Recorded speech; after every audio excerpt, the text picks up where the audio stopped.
Palestinians live streamed themselves massacring Jews on October 7th, and many people took to the streets to celebrate that day around the world.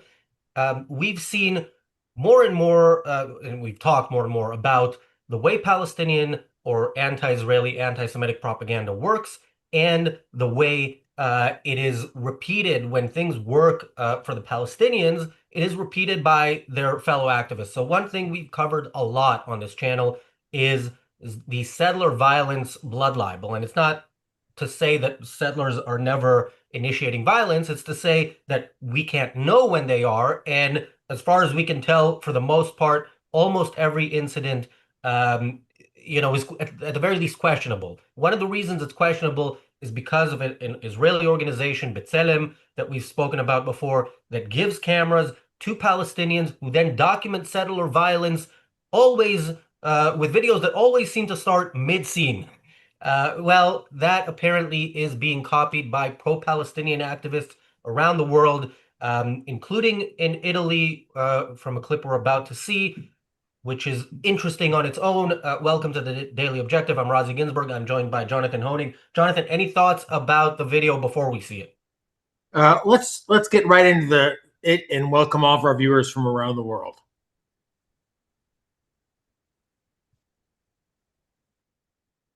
Piece of shit, I'm gonna fucking kill you! Free Palestine. Scusa, possiamo essere lasciati in pace? You know how you look? You look like a gay guy. You know what they do it to gay guys? You know what they do with a gay guy? You want to cut your fucking thing because they hate you, motherfucker. You're so fucking stupid. You fucking kill You like children. my shoe. You stupid like my fucking shoe, you idiot. Shame on you! Look at me, bitch. Look at me, honey. Oh, ma dov'è la Digos quando serve? All right. Piece of shit. Yeah, good question, Jonathan. Are we live on YouTube right now? Or are we not being seen? Yes, we are. Just we are live somewhere else, but yes, we are live. Okay, all right. First of all, so as I mentioned, Jonathan, with settler violence, we often can't really tell what's going on. But here, I can tell you with certainty, the Israeli did not start this. Is she just walking around Italy? She flew to Italy, what, to pick on random people? No, they start the recording at a point when she is clearly responding. The one thing about this video, they clearly haven't had the training from B'Tselem and the people who do what they do in the West Bank. There's so much editing, like obvious editing, points where it stops, starts somewhere, stops, starts somewhere. What is it that you people are, removing from those interactions? I can guess, but Jonathan, maybe you've been in television your whole life. Maybe you know how this works. To really not believe anything I see certainly on so-called reality television. I haven't owned a television for quite some time, but Razi, we've talked about the Palestinian Hollywood that goes on in terms of manufacturing these little sympathy episodes. So I'm not surprised that people go out in the real world and provoke Israelis or provoke Jews and then record it and use it. It's very much the next level of what we used to see with the what do they call it, the I hate oil people, just say no to oil. We used to document their media stunts over and over and over again. And I think this is just the next episode of it, of just going out in the real world, finding a Jew or an Israeli somewhere, and you can fall back on Free Palestine. That's always your fallback. Just start yelling it wherever you are in the world. Oh, concert stage, middle of the road somewhere, middle of a bookstore, middle of a fast food joint. Just start blurting that out, and you're going to be morally covered for most of the world. Even the Western world, amazingly.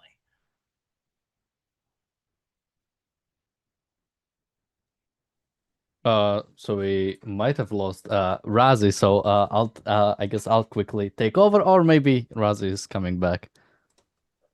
Yes, I'll do this from my phone until I fix my laptop, so I can't read the chat. But yeah, so we actually have another clip, Jonathan, and I think the second clip shows the extent of it with these people. Because as we've talked about on this channel for so long, with so much of the stuff that's out there, and we spoke about this from right after October 7th when South Africa decided to take Israel to court over alleged genocide, and Israel decided to participate in the conversation, doing unbelievable and participate in the show trial, doing unbelievable damage to itself for really zero reason. We've been talking about the things that pro-Palestinian people say and the reason they say it. And of course, the reason they say it is not because it's true. It doesn't need to be true. I don't think they care one way or another. They probably prefer knowing that it's a lie, but it certainly doesn't need to be true. But it needs to be said. For them, once it's out there, it has been said, and then that's all there is to it. People will retweet it, people will repeat it in conversations, and they did learn from the best. Remember, there was a minister in charge of propaganda against the Jews less than a century ago, and he was successful. Let's roll the tape.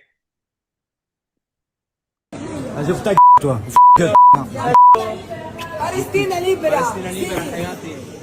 Palestina libera! Ta mère. Tiens, va Qui non è Gaza, non è Gaza qui. Qui non è Gaza. Qui siamo in Italia. Siamo a Milano. Assassini. Assassini, sì. Ouais, così assassino. Assassini. Assassini. Cambio dove Assassini. Assassini. Quoi, viens dehors, viens dehors. Assassini. Voilà l'Italie, on est en Italie, on est en Italie, voilà l'Italie. Voilà l'Italie. Voilà l'Italie, voilà l'Italie. Free Palestine. Free Palestine. Andate a casa vostra.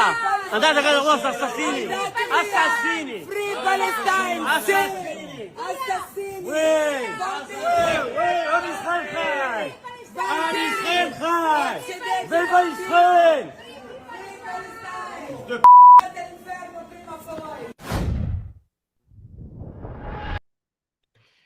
So what's interesting there, and I missed in this viewing the beginning of it, but you see, they said that the Israeli was being aggressive or something like that. You can't show it. All you show is a bunch of savages surrounding a Jew, attacking them for being a Jew. This is the scenes that basically led to the Holocaust. It's identical.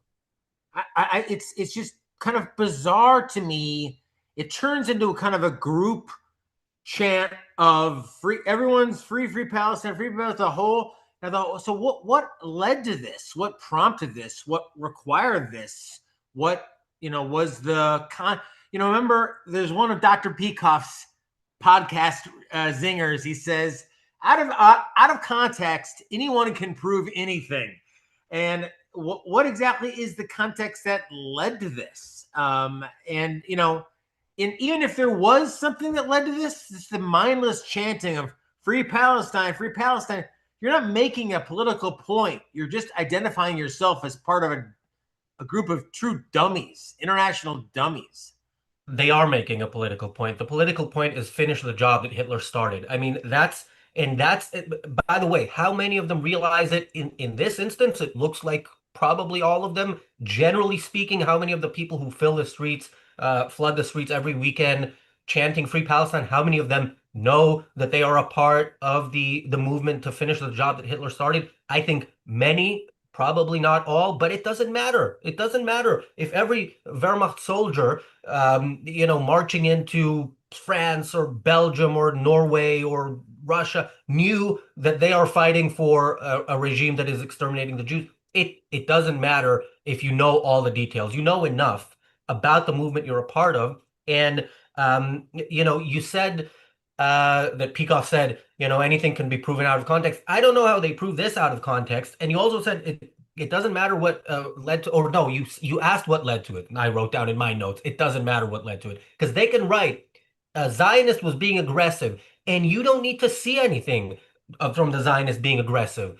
All you see is the victims, the dozen or so animals who surrounded the Israeli, saying free Palestine. And you just know it's the Jews' fault. And again, remember, Hitler didn't say, look, we need to kill the Jews because we're evil and that's what we do. He said the Germans are the victims of the Jews. Uh, we're hungry because of the Jews, because Versailles didn't work out well for them. And yeah, the Jews were the people you have to do the right thing, you have to go after them. This is what these people now believe and are acting on. Warhol famously said that everyone would be famous for 15 minutes. And what's amazing is how many of these people who you'd think didn't start their day thinking that they would be documented with Free Palestine are happy to do that and be documented doing that, out of nowhere, like seemingly swept up in the hoopla of, go after the Jewish person or the Hebrew person, the person with the Israeli flag who happens to be standing there. And, with these, the free Palestine, the chants that, I've heard for decades now. But, it's funny. It's like they want to be documented doing it. I feel like in a previous age, you wouldn't want to be caught on tape with a lot of that. But now they're like, no, get me on, post me, make me go viral. And, they're seen as being on the moral side with free Palestine. Yeah, because Jonathan, if you watch Steph Curry make shots from center field, center court, or the whole court, and you're impressed by it, and then you're shooting hoops with friends, and somebody happens to record you doing that, yeah, you want to share that. To them, this is what this is. They saw their heroes on October 7th slaughtering Jews in their homes, slaughtering children, holding children hostage in their own homes, live streaming it on the parents' Facebook. And they said, I want to be like that. I want to be the person doing this. Now, they're, not as committed to a religion that tells them that if they do this, the best thing that can happen is death because they go to a better place. So they're not full on, but they're as close to full on as they can within their views. This is what their heroes did and created an international phenomenon where the whole world is now late 1920s, early 1930s Germany, and they want to be a part of it. Yeah, I mean, there's some of it. We have a really active chat, not such an active super chat. However, thank you, Bonnie. Bonnie Bertrand is a wonderful part of our YouTube subscribership. I think she's also probably a Patreon subscriber, etc. as well. But there's a small group of people who keep us on the air 7 days a week. We are out there, thanks to Razi, thanks to Daniel, thanks to our team, and thanks to you. We are out there applying Miss Rand's work to the issue of the day, in particular the war, which was perpetrated on Israel. Miss Rand was pretty vocal in her support of Israel when asked. We've talked a lot about that. So we need your support, $1 at a time. So thank you, Bonnie, and thank you to everyone who supports us 7 days a week so we can bring you this important material. Yeah, and I'm not going to thank them, but the trolls in the chat, do their thing, and apparently one of them say something positive about Hegel. That is not at all a surprise. WUB says Hegel probably was a Nazi. Well, I don't know if there would have been Nazis had it not been for Hegel. So yeah, it's not a surprise. But yeah, some of our people in the chat, they use the word Jew. For some of these others, they're still using Zionist, but I think last time I was on, when I called in, when you and Daniel were talking about the Eurovision, I was talking about how this is not, there's the way the random person on the street does it, which we saw in these videos, and then there's the way that political leaders do this, like the Prime Minister of Spain, who is full on anti-Semitic to the point that he openly in a press conference fantasizes about exterminating the Jews in a nuclear holocaust. And since he, as he said, unfortunately for him, can't do that at the moment, what he is doing is just passing laws against Jews in minor cultural areas, supposedly, or boycotting the Eurovision now because the Jews are allowed to participate, or encouraging people to attack cyclists who are somehow affiliated with Jews. This is not the end game for any of these people. You have to realize this is not the end game. This is a step in the right direction for them, in a terrifying direction, not just for Jews, but for all humans. Because the next step is them filming themselves saying a Zionist was aggressive, lynching them, lynching the Zionists, and getting the type of comments that they got for this video. Well done. Why didn't anybody, beat the shit out of him? That is the comment. That is the replies to the tweet of the video, the second video that we showed. And Miss Rand famously was asked about her Judaism, and the historical example is that she was Jewish she claimed to be Jewish, as I understand it, and correct me in the chats if I'm wrong, in the face of anti-Semitism, in the face of explicit anti-Semitism. She said, I'm Jewish. And Miss Rand was about as atheist as they come, certainly. And, understood the real moral issue at stake here. This is Western civilization at stake here against savages which, as we've documented, which standing on line to get like a breakfast snack or something would pick someone out of a line and point them out and have them assaulted, have them lynched. But ironically, Razi, it's like that's what's cool now.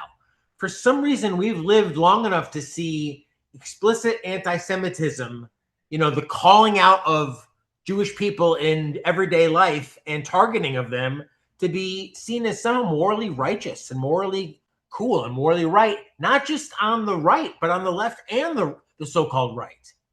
Yeah, and I know people think I engage with trolls too much. I don't engage with them. I point out the things that they say that we should take note of, because it's not just them. So one of the trolls is now mentioning, because I mentioned that the next step from surrounding a Jew and shouting at them is lynching, and this person is actually celebrating the fact that this happened to Maccabi Tel Aviv fans in Amsterdam last year. And again, remember, when that moment is a big moment, I think, in the narrative formation of anti-Semitism and its spread, because there were videos beforehand of the Muslims saying we are going on a Jew hunt. They didn't say Zionist hunt. They didn't say Maccabi Tel Aviv fan. They didn't say some of them might be associated with the IDF. They said Jew hunt. Okay, they don't, in Arabic, they don't have these qualifiers. And then they live streamed it to the world. They live streamed themselves throwing Jews into the canals and not letting them out, and throwing and beating Jews up, beating Jews unconscious, and continuing to beat them up. And this is this person might have crossed the line, so maybe this will have been his last comment. But generally speaking, this is, you can see people lynched with your own eyes and say it's that person on the ground's fault. Well, Miss Rand called racism, of which this is, in my opinion, one type, anti-Semitism one type, she called it a barnyard mentality. And that's what these people have. They have a barnyard mentality. They look at people like cows out at a pasture. We put all the black ones in this pen. We put all the white ones in this pen. I don't know. We put all the yellow, and we put all the Jews in this pen. And there's no respect of individuals for their mind, and there's certainly no respect for the state of Israel, which is the only piece of the Middle East which has a mind and which demonstrates it through its respect of individual rights, through its commitment to technology and advancement and the betterment and preservation of human life, as against the savagery of the Middle East, which Miss Rand identified with Donahue, which really hasn't changed that much. Yes, I know they have some Western skyscrapers there, but the plight of certainly the individual, I don't know, who might be gay, who might be a woman, hasn't changed much since Miss Rand appeared on the Donahue show in the late 1970s. Yeah, I do think this troll in the chat has had his last word, because now he's saying that we saw Muslims being lynched and the other Muslims defending themselves. Now, again, if this person has a single video of a Muslim being lynched, but this doesn't deserve an answer, okay? Because even the Owen Joneses of the world who justified this, hang on, let me ban this. Yeah, on some level, my father once said, you've made it when someone sues you. Razi, you've made it. You've got reliable trolls now. But, Miss Rand spoke up in the face of anti-Semitism, and you are, and the channel is, and our supporters are as well. By supporting us, you are, in effect, outsourcing your advocacy. You're outsourcing it to people like Razi and Daniel who work tirelessly to promote Miss Rand's ideas. And she was certainly supportive of Israel. She encouraged people to support Israel 30 years ago, and I think she'd be doing it today as well.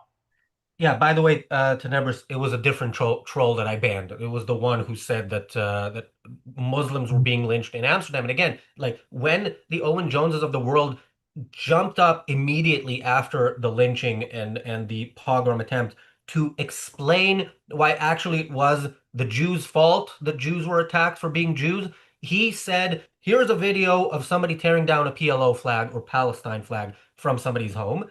And here are fans chanting a song, which is loosely translated into "Let the IDF win and fuck up the Arabs," which, as I've explained before in the channel, is more of a pro-peace song than anything that has ever come out of Owen Jones's mouth.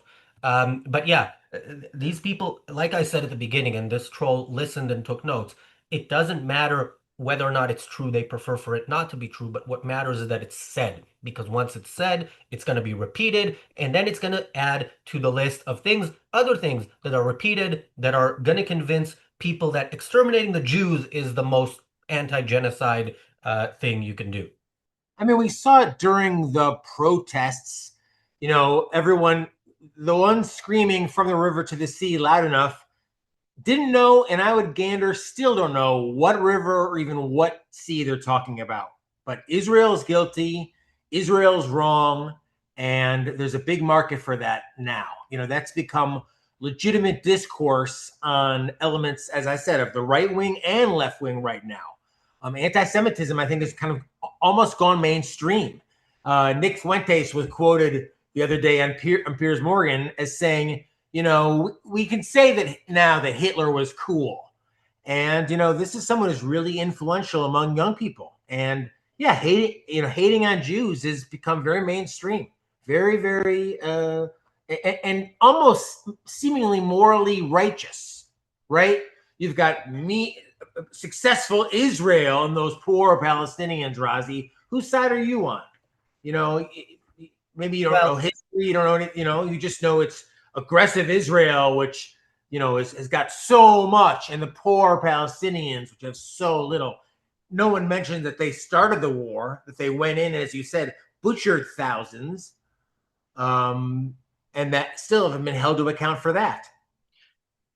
Yeah, somebody in the chat says the videos of the Jews provide of settler violence is all over YouTube. Yes, we've gone through these, and like I said at the beginning, like we said here, those videos are not the complete story, because and you see it starting mid incident. You at the very least have to, not you specifically, because you've shown us who you are.